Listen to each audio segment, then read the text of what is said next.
escuchándolo me preguntaba si era tan fácil resolverlo, acordar un pago. ¿Por qué no se acordó un mejor préstamo también? Por ejemplo. ¿No?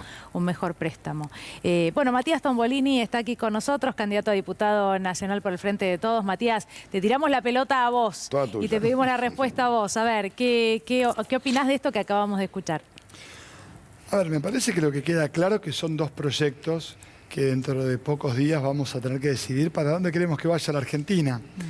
Macri lo que cuenta, de algún modo, en el programa en la cena con Juana Viale, tiene que ver con un conjunto de decisiones que en la Argentina se han repetido a lo largo del tiempo. La deuda externa para nuestro país nunca financió el desarrollo económico. La deuda no es mala ni buena en sí. Puede ser una herramienta que permita construir puentes, escuelas, planes de vivienda popular. Pero acá terminó funcionando siempre como una herramienta de sujeción, de condicionamiento.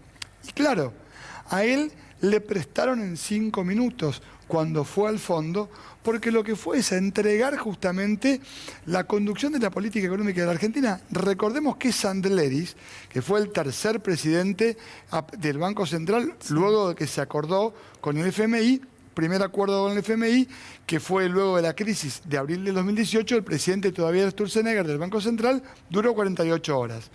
Arriba de la oficina del presidente del Banco Central, ¿quién puso una oficina? El fondo. Exactamente. El presidente de nuestro Banco Central pedía permiso. La diferencia central tiene que ver en dónde se decide el destino del país. Bueno, claro, él acuerda en 5 minutos porque lo que entiende es que el destino de la Argentina hay que decidirlo en Washington y no en la ciudad de Buenos Aires o en Argentina. Lo que no se entiende es haber contraído deuda para fugar capitales, porque se fue la deuda.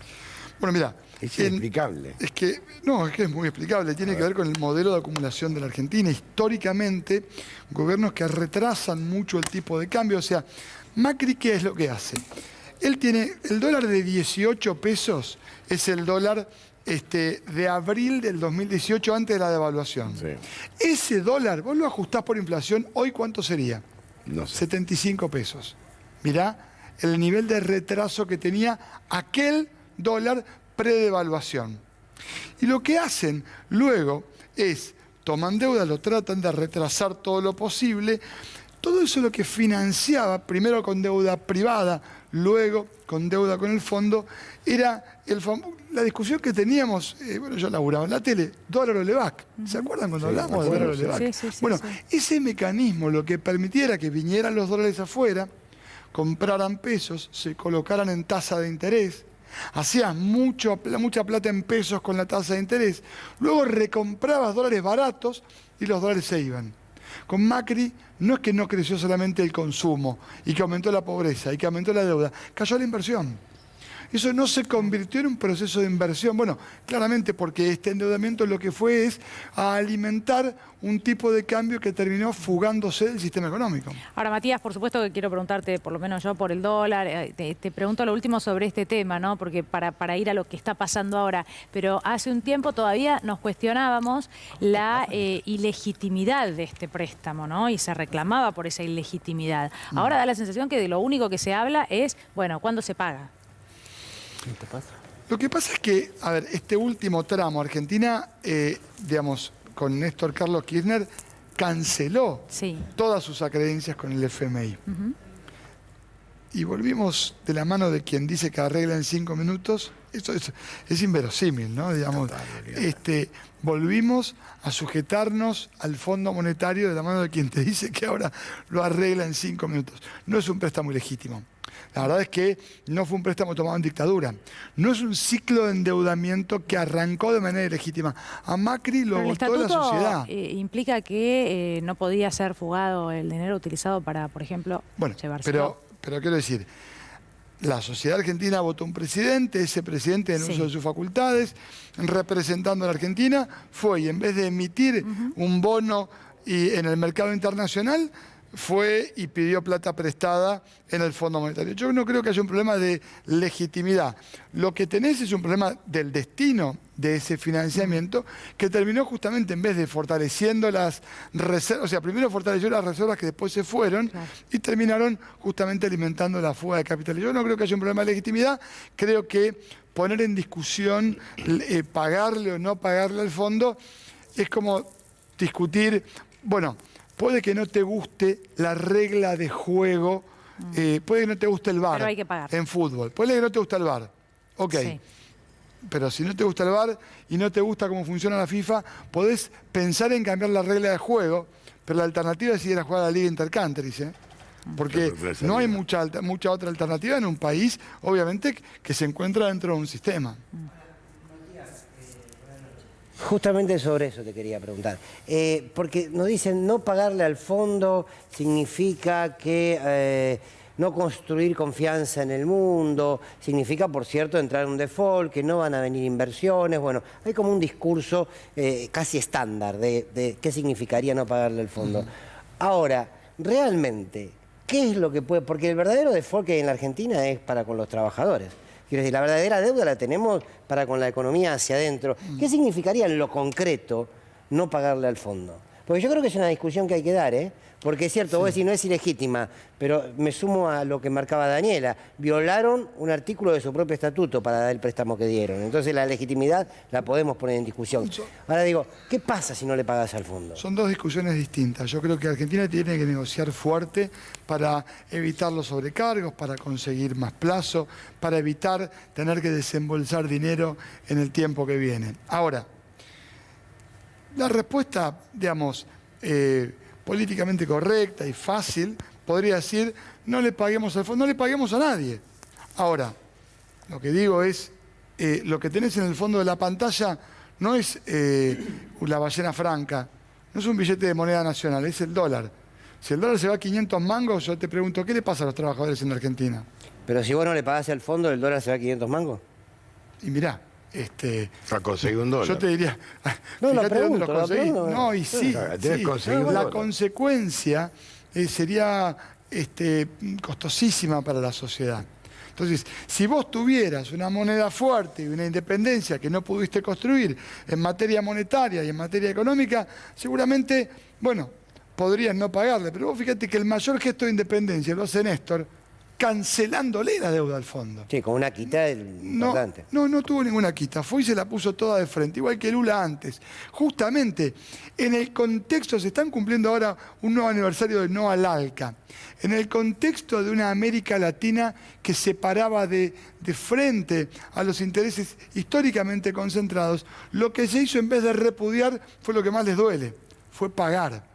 Y fue tener un modelo de desarrollo nacional y regional con líderes que pensaban que lo que había que hacer era recuperar el consumo y el poder de compra del salario, pero no repudiando la deuda. Por eso, justamente, fueron por Kirchner, fueron por Lula, fueron por Lugo, fueron por Evo, fueron por Chávez, fueron por todos los dirigentes que pretendieron tener un modelo de desarrollo con independencia de el capitalismo tradicional que conocíamos hasta ese momento. Ahora, Matías, después del acuerdo, suponete que tengas una extensión a 5 años.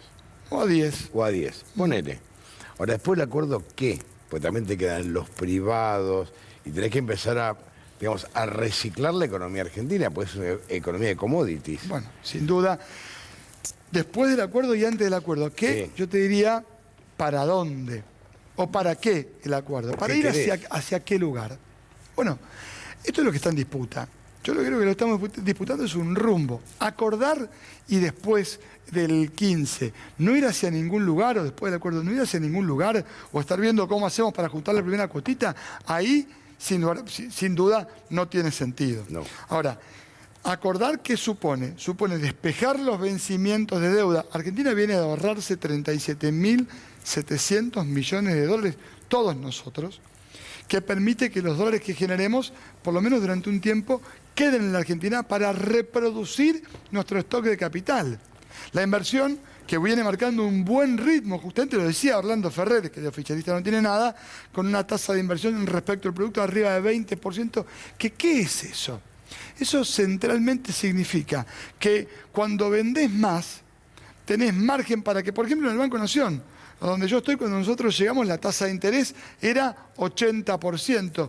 Hoy te prestamos al 27%. Y la inflación es la misma, va a ser 45, 47. Cuando llegamos en el 2019 era 53, no muy distinta. Y hoy la tasa de préstamos es 1/3, porque hay un horizonte que tiene que ver con un modelo diferente, que es, si no ganas más, si no consumís más, si no moves la rueda del consumo, la cosa no camina. Ayer estuve en Devoto. Los bares empiezan a tener más gente. Y eso significa que empieza a lejísimo del lugar donde queremos llegar, pero en la ruta correcta. Sí, hay que empezar. Bueno, exactamente. Si no y ahí arrancás... tuviste el fin de semana de octubre, vas a tener, y hacer pronósticos es difícil. Yo creo que vamos a tener el mejor verano de los últimos 25 años en la Argentina, con todo lo que falta, pero cuando el jubilado no paga un remedio hoy, la que le queda en el bolsillo, que es poca, que gana una miseria, es mínimamente un recurso que puede ir a consumo. Cuando la boleta de la luz, que no se te multiplicó por 20 o el agua por 10, como pasaba con el gobierno de Macri, te permite todavía un salario indirecto que puede alimentar el consumo. Son modelos absolutamente antagónicos que a veces, atrás de una frase ocurrente o atrás de un tuit, te lo quieren esconder, pero eso es lo que está en disputa. Matías, de cara a lo que es el 14, queda muy poco tiempo, creo que quedan, y a ver, para suba del dólar 5 jornadas, ¿no? Que son las de la semana que viene, pero llegamos con un dólar subiendo, con preocupación y tensión sobre los precios, los medicamentos. ¿Qué crees que va a pasar el 14? Mira, primero, ¿qué es lo que pasa durante estos días? Hay un Estado que toma políticas activas. Después de la derrota de Macri en agosto, sí, lo que nos hizo fue, se enojó con la sociedad, nos mandó a dormir y las reservas se cayeron entre agosto y octubre del 19, 54,95%. Tuviste 18 puntos de inflación y la responsabilidad era de la sociedad y del que ganó. El peronismo, que perdió la elección de la PASO, tuvo un rebote en la inflación en septiembre y dijo, pará, no vamos a permitir que la especulación, que es de todos, es del empresario y de tu tía Catalina que compra dólares por las dudas, haga que se acelere, que tengas un fogonazo inflacionario. Y apareció el control de precios, y el control de precios de medicamentos, y el control del mercado de cambio. No porque creamos que es una solución definitiva, pero es un Estado que toma decisiones concretas. ¿Para qué? Para proteger el poder de compra del salario. No hasta pasado mañana, hasta el 15, sino hasta enero, hasta que baje la espuma. Mientras tanto, un orden político que sea el que emerja de la elección para poder ver a partir de aquí cuáles son las leyes que podemos y necesitamos sancionar para que la Argentina continúe en el sendero que viene, que obviamente no muestra una buena foto, pero me parece que muestra un destino que es el correcto. Gracias, Matías. Gracias por la invitación. Bueno, vamos a hablar ahora de Brasil.